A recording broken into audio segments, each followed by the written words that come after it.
did I already do any of the sentencing, or did I just let you guys kind of know that I was leaning towards probation and that we needed to have? I know it's indicated on January 26th of this year, we appeared, we discussed the PSI. There was a disagreement as to the restitution. The court says that it was inclined to place the defendant on a concurrent probation, given the length of time between office date and Right. the indictment.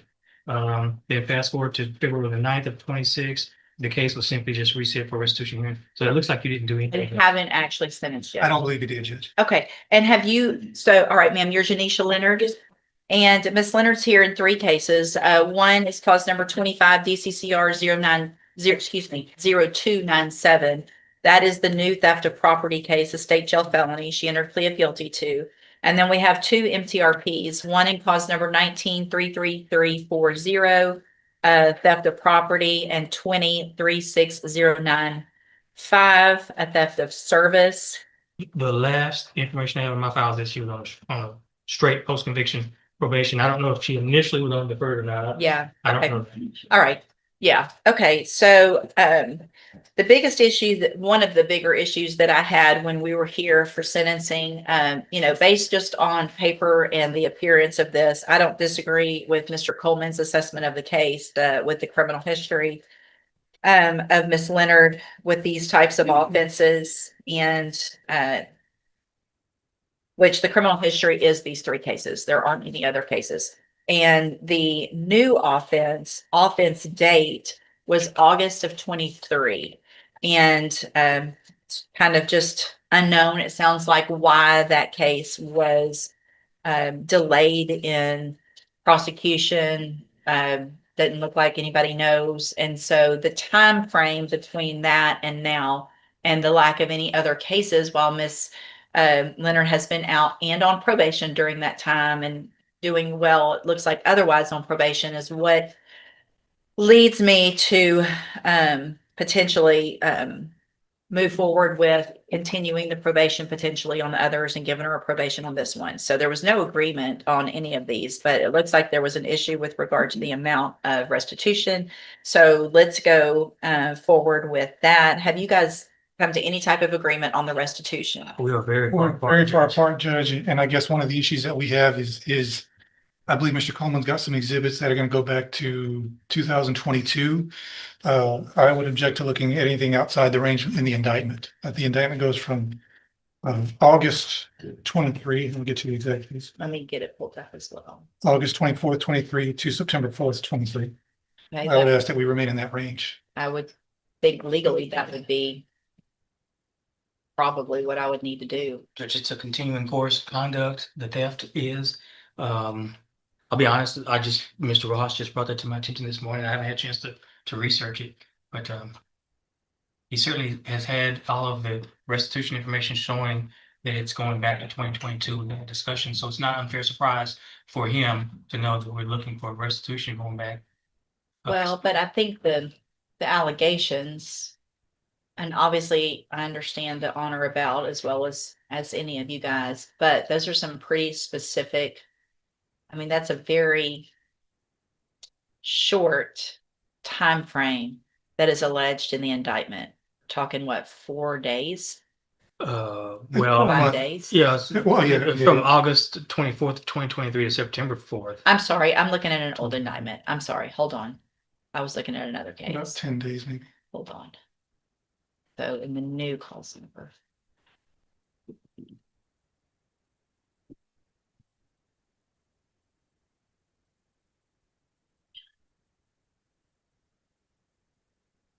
So yeah, this one is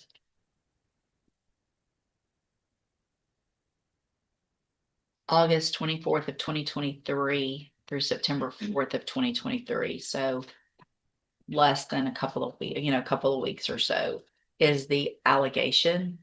And I don't want to have to keep coming back here. But I think to go back, if it was a few weeks off or a month or two off, but if we're talking years of requesting that, then I think that's something that indictment needs to allege. And so we can go forward with that time frame today. I think legally that's where we need to be. She's already pled to it, so I think it's kind of late to amend the indictment. So with regard to the time frame of August 24th through September 4th of 2023, what is the amount between that time frame? Do you guys have that?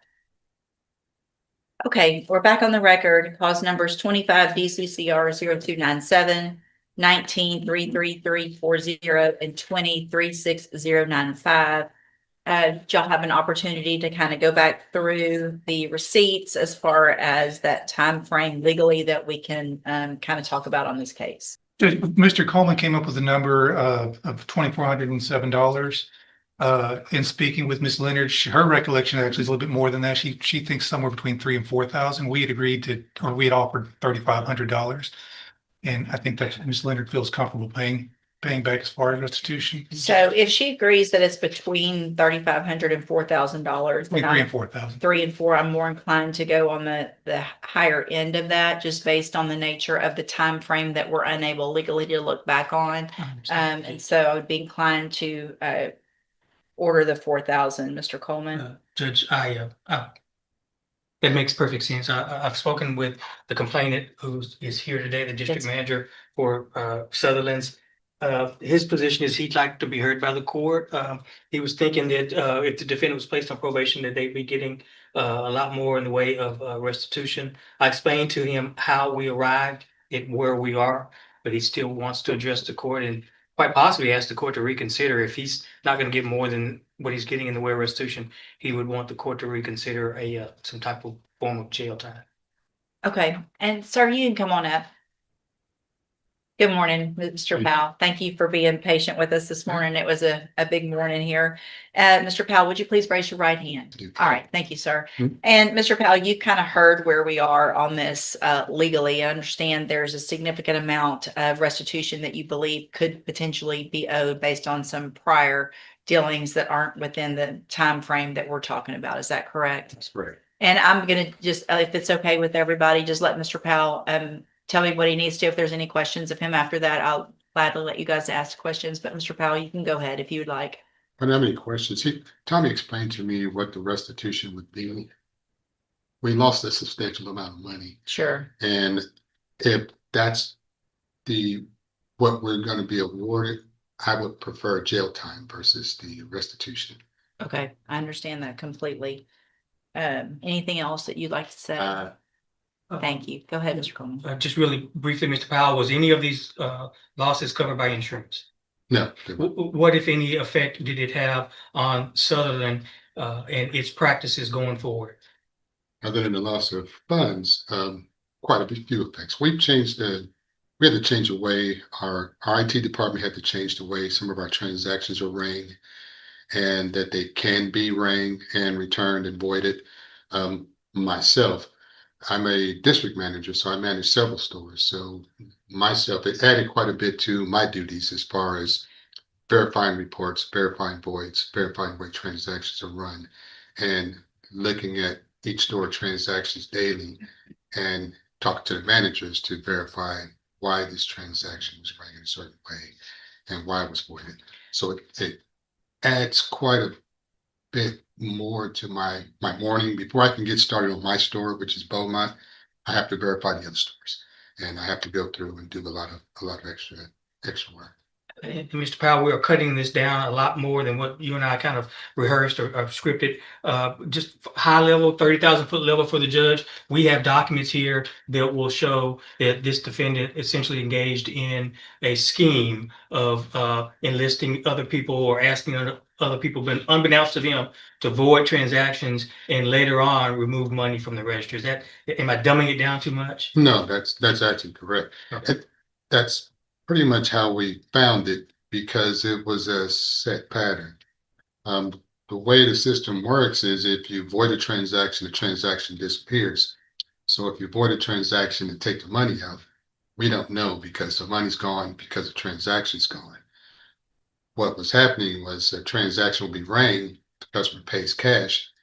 I reprint the receipt so I know how much to ask for a void for.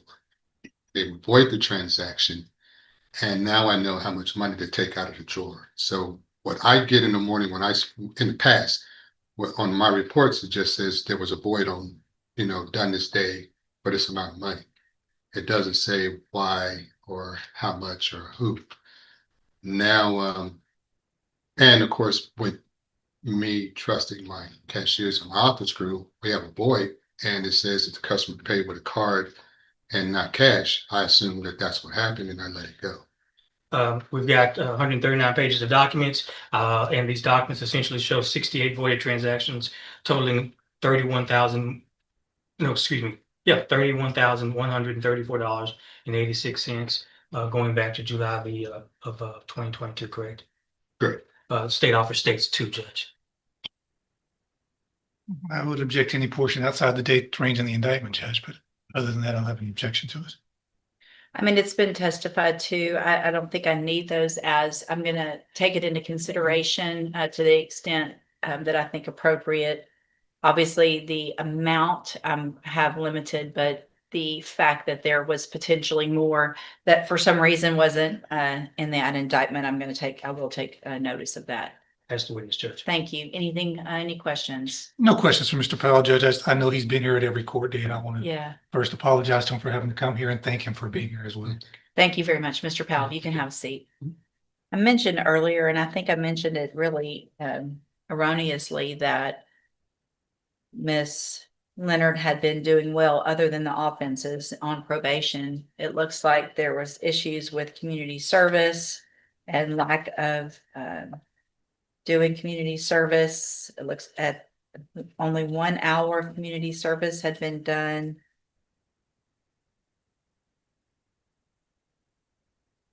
As of March 13th of 2024, 20 hours, October 30th of 2025, after being on probation all this time. So it looks like there was some issue with that. Financial compliance, it says, has been poor. Restitution obligations remain unaddressed, and so she still hasn't paid back the restitution that was owed in the first case to Specs and the second case to Cons. Is that correct? Has she made up any community service hours since She's she pleaded?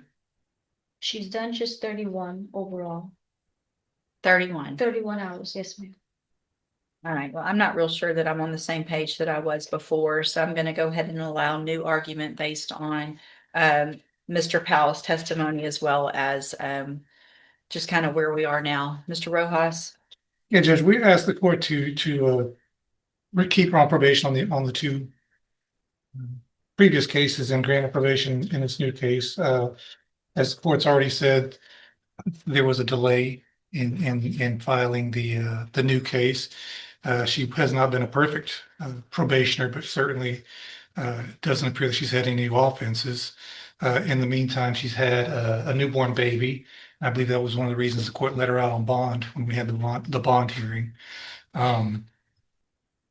Since we've been to court and since these new cases have been filed, it appears that she's been staying out of trouble. She's at least able to do that.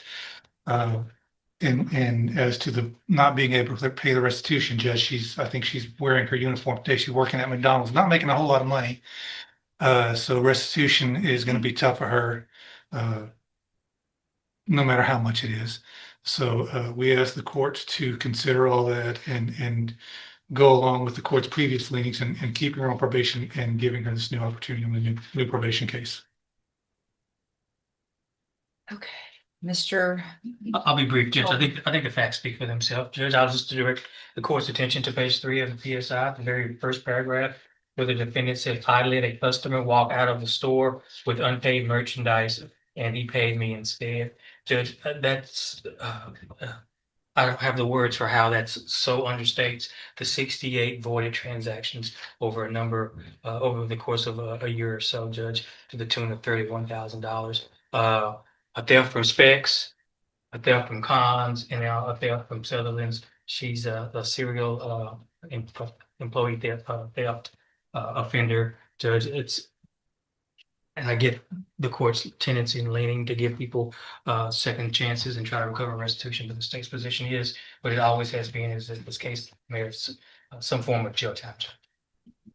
And Ms. Core's here today as well. And Ms. Core, do you have anything to add? It's been sort of slow progress with her. Her just doing the community service hours, just October since 2021. She's been on probation, and she has been making some good faith payments, but she hasn't really addressed the restitution yet. Have the payments been redirected towards restitution first, or are they still going towards the probation fees? They're still going towards the probation fees. Do you have anything to say, Ms. Leonard? Yes, ma'am. Lot to say, I know we probably don't have that much time, but I'm sorry. I take full accountability for my actions. I wasn't the best person. I didn't really care about things I didn't have. I felt like I didn't have anything to live for. I didn't have nobody, I woke up every day and just went with my day. But I'm a mother now after 3 miscarriages and being told that I'd never be able to. I take care of my child by myself.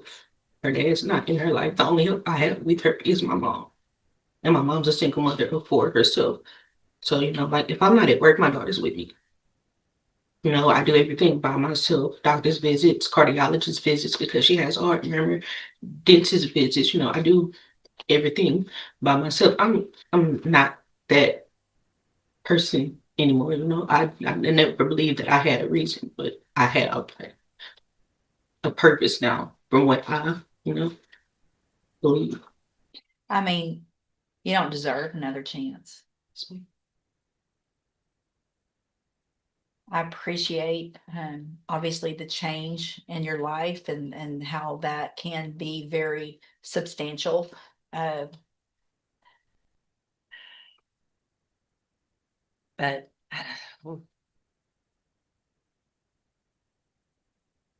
I don't understand. I don't think Mr. Coleman was a part of, obviously, why there was a delay.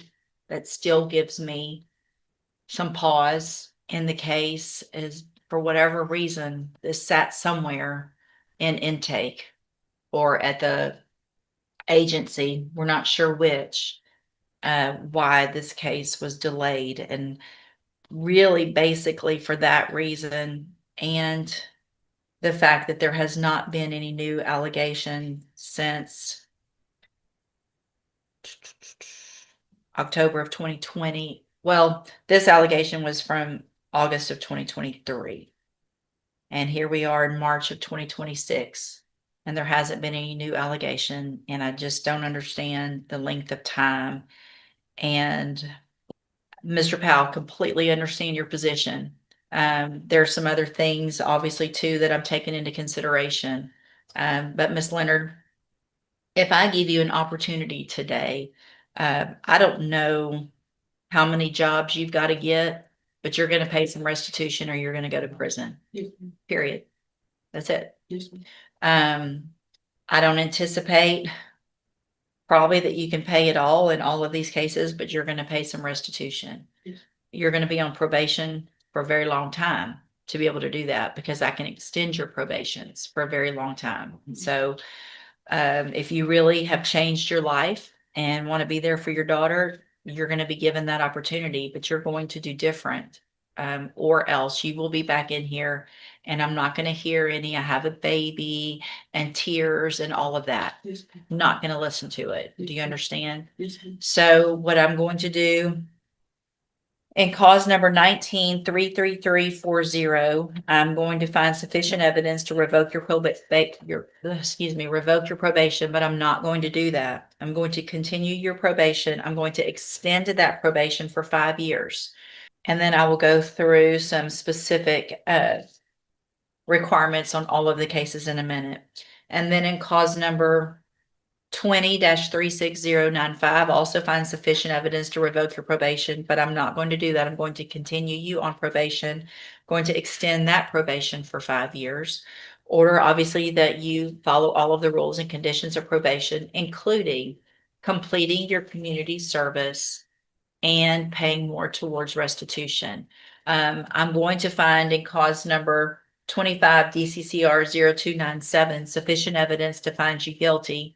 And at this time, I'm going to find you guilty, sentence you to 2 years into the state jail prison, but probate that for 5 years. So I could only probate it for 5 years at the beginning. So you're on probation for 5 years. There won't be a fine in that case. There will be restitution owed in the amount of $4,000.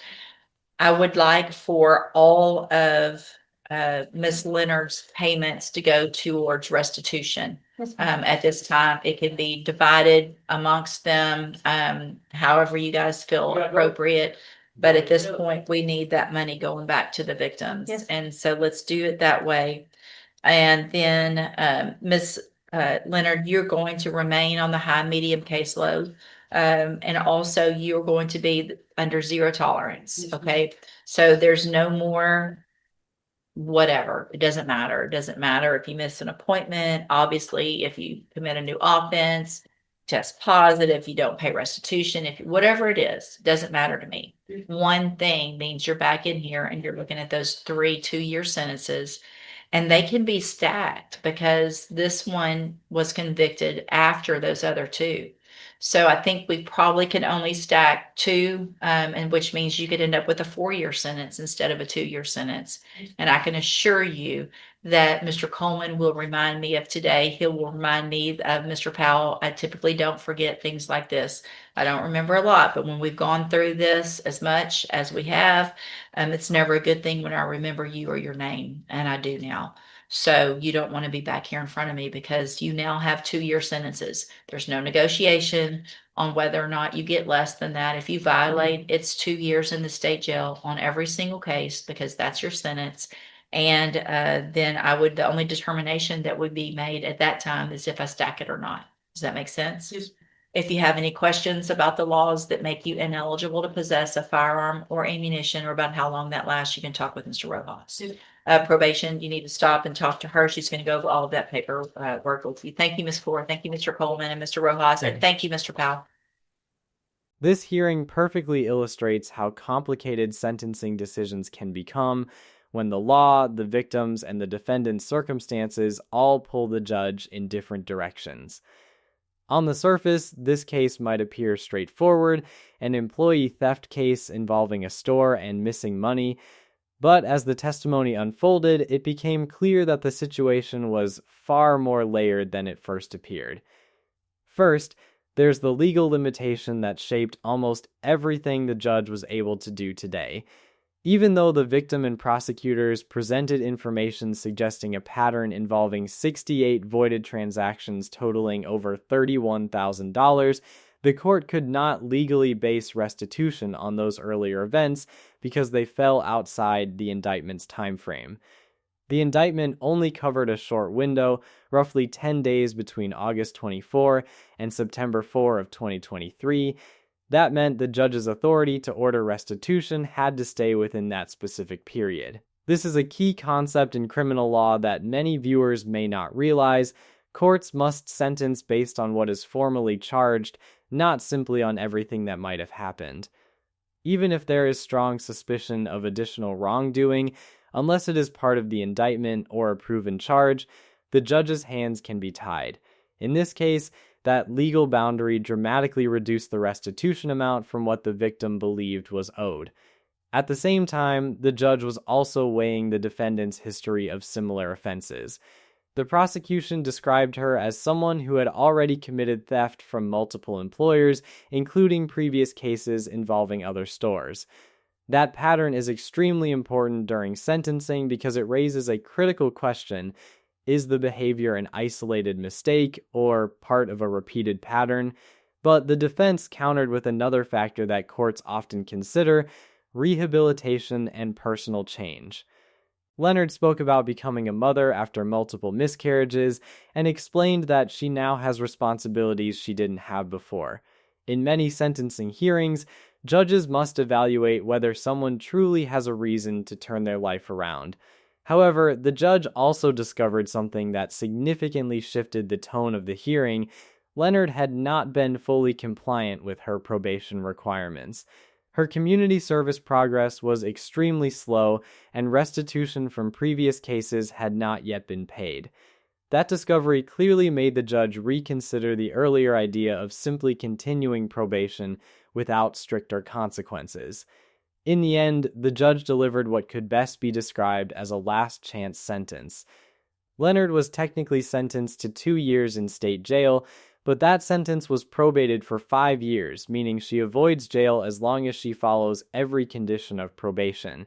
At the same time, the judge extended probation on the previous cases and ordered that all payments go toward restitution so the victims can finally begin to recover their losses. But the warning from the bench was unmistakable. This opportunity comes with zero tolerance. Any violation, whether it's missing an appointment, failing to pay restitution, or committing another offense, could send her straight back to court to serve those jail sentences. Cases like this raise an interesting debate. Some people believe repeat theft offenders should face immediate incarceration to protect businesses and employees. Others argue that probation, restitution, and strict supervision offer a better path toward rehabilitation, especially when someone claims their life circumstances have changed. So now the question turns to you. Do you think the judge made the right call by giving probation instead of jail time? Or should repeat theft cases like this lead to immediate prison sentences? Let us know what you think in the comments. We read every single one. And if you found this case as fascinating as we did, make sure to hit that like button, share this video with someone who enjoys courtroom breakdowns, and don't forget to subscribe for more jaw-dropping courtroom moments and legal analysis.